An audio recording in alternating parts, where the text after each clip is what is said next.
BRS leader Shailaja ఉన్నారు, మాట్లాడదాం. నిన్న దాదాపు ప్లేట్ బషీరాబాగ్ పోలీస్ స్టేషన్కి వెళ్ళి వీళ్ళు కంప్లైంట్ చేయడం జరిగింది. అసలు దాదాపు నిన్న పోలీస్ స్టేషన్కి వెళ్ళారు సాయి భగీరథ ఇష్యూలో. ఏం జరిగింది అక్కడ? నిన్న అమ్మాయి అక్కడనే ఉంటుంది కాబట్టి మేము అక్కడ పోయినాము. గత 3 నెలల నుంచి కంప్లైంట్ ఇస్తుంటే అక్కడ పోలీసు వాళ్ళు రెస్పాండ్ అవ్వట్లేదు. ఎందుకంటే హైకమాండ్ నుంచి వాళ్ళకు ఒత్తిడి జరుగుతుంది.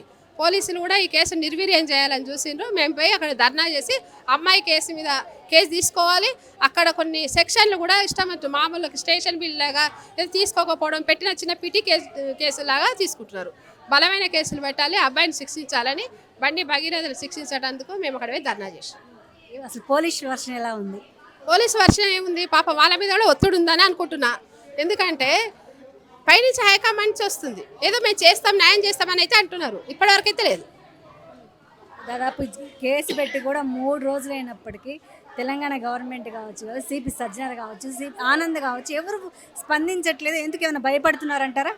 ఖచ్చితంగా సెంట్రల్ హోంశాఖ మంత్రి Bandi Sanjay, state home minister Revanth Reddy ఇద్దరు కుమ్మక్కయ్యారు ఈ విషయంలో. ఇద్దరు కలిసి అక్కడ అమ్మాయి కేసు నిర్వీర్యం చేసేసి ఇది ఎక్కడ లోపల చిన్న పిటి కేసులా క్లోజ్ చేయాలని చూస్తున్నారు. అమ్మాయికి అన్యాయం చేయాలి. ఇదే పోక్సో కేసు ఏదో సాధారణమైన పౌరుడు చేసింటే, ఇంకెవరైనా చేసిందంటే బండి సంజయ్ పెద్ద నోరు జించుకొని ఓ ఇష్టం వచ్చినట్టు మాట్లాడి అబ్బాయిని జైల్లో పెట్టేటట్టు చేస్తుండే. సాధారణమైన మనుషులకు ఒక న్యాయము, బడాబాబులకు ఒక న్యాయమా అని నేను అడుగుతున్నా. నీవు హోమ్ మినిస్టర్ కొడుకు అయితే ఏంది, ఎవడైతే ఏంది, చేసింది లంగా పని. ఇది చేసినప్పుడు ఎక్కడ ఉండాలి? జైలు ఉండాలి. ఎప్పుడు నువ్వు జై శ్రీరామ్ అని చెప్పడం కాదు.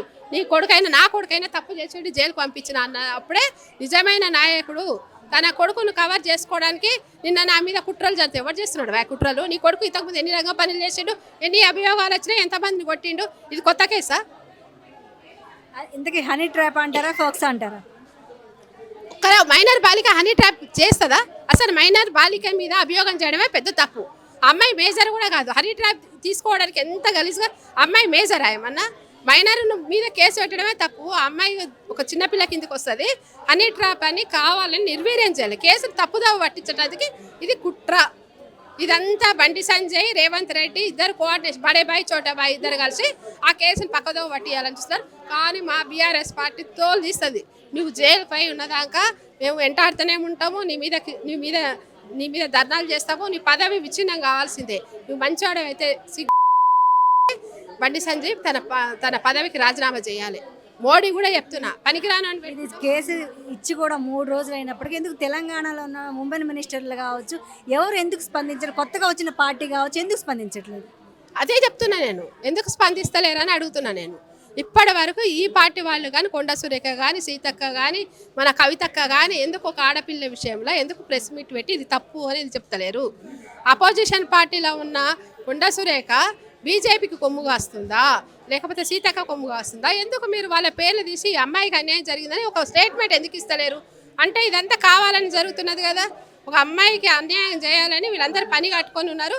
వీళ్ళు బడాబాబులు ఇక చిన్న సాధారణ మహిళకు అన్యాయం చేయాలని పూర్తి స్థాయిగా ప్రజలకు అర్థమవుతుంది. ఎట్లా బీఆర్ఎస్ పక్షాన ఎలా ఉండబోతుంది పోరాటం? కేసు కానీ తీసుకో, మేము మాత్రం ఇది వదిలిపెట్టాము. ఎందుకంటే మా బీఆర్ఎస్ పార్టీ ఎప్పుడు కూడా ప్రజల పక్షము, మహిళల పక్షనే ఉంటుంది. ఇంతకుముందు మేము షీ టీమ్స్ అని పెట్టినాము. ఇప్పుడు చూసిర్రు కదా, దిల్సునార్లో ఒక ఐపీఎస్ అధికారి స్మృతి మేడం పోయి దిల్సునార్ నిలబడితే ఎంతమంది పిల్లలు వచ్చి వేధించిరు ఆమెను. ఒక ఐపీఎస్ అధికారికే వేధింపులు ఉన్నప్పుడు సాధారణ మహిళ పరిస్థితి ఏంది? నేను అంటున్నా, ఈరోజు ల్యాండ్ ఆర్డర్ పనిచేస్తుందా?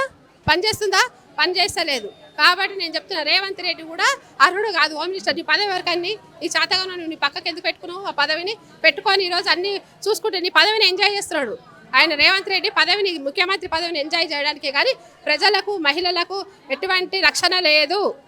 సాధారణ మహిళలకు రక్షణ లేదు. దాదాపు ఎట్లా బండి సంజయ్ నేను మీటింగ్లో చెప్పడం జరిగింది, నేను ప్రజల పక్షాన ఉంటాను, పార్టీకి సహాయపడతాను. నువ్వు ప్రజల పక్షాన ఒక ఆడపిల్ల పక్కనే లేవు. నీ కొడుకు అంత తప్పుడు పని చేస్తే నువ్వు ఆ పిల్లకి రక్షణ కల్పించలేకపోయినావు. నీ ప్రజలను ఏం బిగుతావు? ఇక నేను అంటున్నా, ప్రజలను ఏం కాపాడుతావు? నీ ఇంటనే నువ్వు గెలవలేదు. ఇంట కలిసి రచ్చగడు. ఫస్ట్ నీ కొడుకు బుద్ధి చెప్పు. నీ కొడుకు ఒక వేషం వేస్తే కూడా నువ్వు రక్షిస్తున్నావు.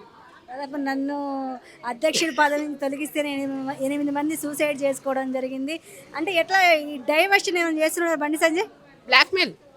బ్లాక్మెయిల్ రాజకీయం చేస్తున్నాడు. ఈయన ఏంటంటే ఏదో నేను దానికోసం ప్రాణం ఇస్తున్నా, నాది పదవి పోతే ఇట్లా ఇది చేస్తా అని చెప్పేసి డైవర్షన్ పాలిటిక్స్ చేస్తున్నాడు.